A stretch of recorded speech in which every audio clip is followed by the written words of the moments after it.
Good morning, welcome. It's Little by Little, a short time in God's Word. Today, May 14th, got 1 Chronicles 22 to 24 and 1 Thessalonians chapter 3. We're going to go to 1 Thessalonians and continue to hear from Paul. So he says, I sent Timothy to you to strengthen and encourage you in the faith, so that no one will be shaken by these afflictions, right? There's afflictions, there's persecutions. These are the things that could really be discouraging. And so Timothy is sent to remind them and to, in fact, he says in verse 4, hey, when we were with you, we told you in advance that we're going to experience affliction. And as you know, it happened. He's like, we sent Timothy to kind of help with the process, to encourage you, but we also told you beforehand. Right? This is part of the deal. It's kind of just matter of fact. We take it as like affliction. Well, what does that mean? We don't have it in our toolbox even, I don't think, to understand what that looks like. And, Lord willing, we won't, but very likely we will at some point experience it at a different level than we are presently.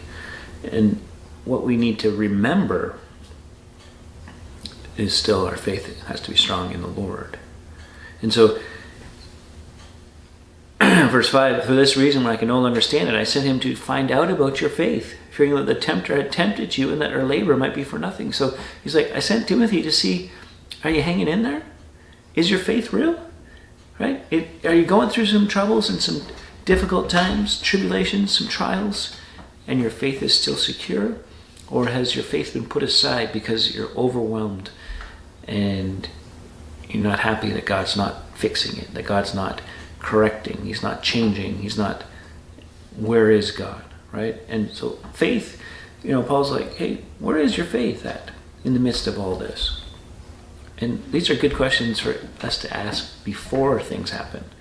Whether that's affliction for our persecution because we're Christians, or whether that's some situations in your family life, with sickness or with health, job, family, these kinds of things. Is your faith going to waver or going to still be strong? Is it only good when things are good, or will you stand in the Lord? And so Timothy comes back, verse 6, and he brought good news about your faith and your love. He says, hey, they have good memories, they long to see, and we want to continue that relationship. And so, brothers and sisters, in all our distress and affliction, we were encouraged about you through your faith. For now we live, if you stand firm in the Lord. He's like, this is great. Such a good news. It's so good to hear that you're standing firm in faith and in love. What would that look like to encourage one another to stand in faith and in love? I think it's as people come through situations and times and seasons to just remind them, hey, you made it through.